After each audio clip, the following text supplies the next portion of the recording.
Hello, my name is Marcus Chavez and I'm with IFARA TV. Today we will be cablecasting segments of the press conferences that were held during the 22nd CROI, which is the annual conference on retroviruses and opportunistic infections, which took place in Seattle, Washington this year.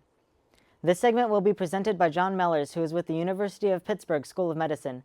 John talks about how we have begun to make a transition from antiretroviral treatment to beginning the search for a cure for HIV, and how we would be able to measure the progress of developing methods in the future. Good afternoon, everybody. My name's John Mellors. For people who don't know me, I see many familiar faces. We just came from a very exciting session on HIV reservoirs and curative strategies. So I'd like to open up with just some very brief introductory comments. As you all know, the quest for a cure of HIV has begun. To date, there is one individual, Timothy Ray Brown, the Berlin patient, who has been cured through heroic actions, but impractical for achieving cure in only the general population of HIV-infected individuals. The cure field started with a lot of enthusiasm. The enthusiasm is still there, but the reality is that progress will be slow and will grind out over years to decades until we have a functional cure for a significant fraction of HIV-infected individuals. There are many pieces to the puzzle that need to be put together to solve the problem. One of them is, where does HIV persist and how does it persist despite very effective therapy? And we heard an important presentation from Francesco Simonetti on the persistence of HIV. We also need to know, is there a marker that we can use to indicate we're making progress towards a cure?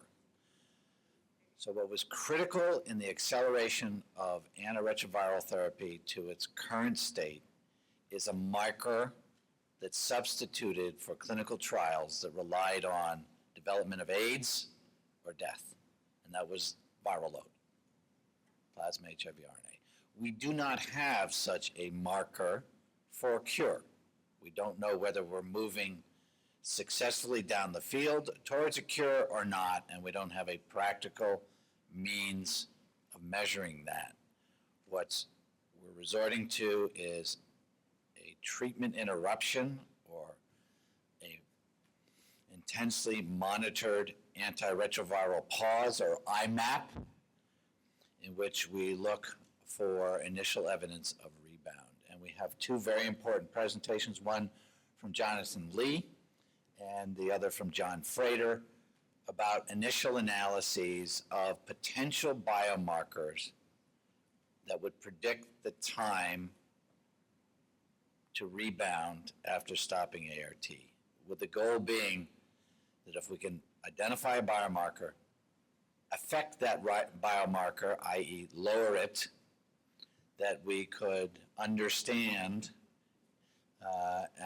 whether we're making progress, in that if we lower the biomarker, and that biomarker is associated with a delayed time to rebound, then we would know we were making progress.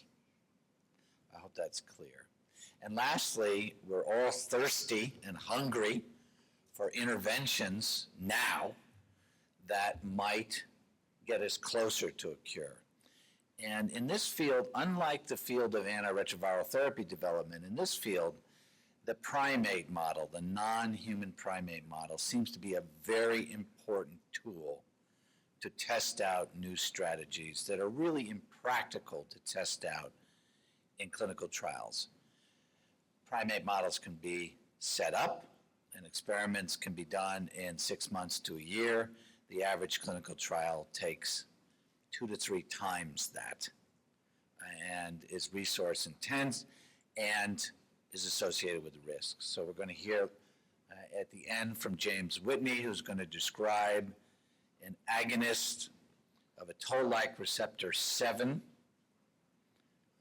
as a potential intervention that can reduce viral reservoirs in the primate model. So I'm going to start by asking each of the presenters, first Francesco, then John Lee, then John Frater, and then finally James Whitney, just to give a 2-minute encapsulation of the key take-home messages from your presentations, and then open it up to questions.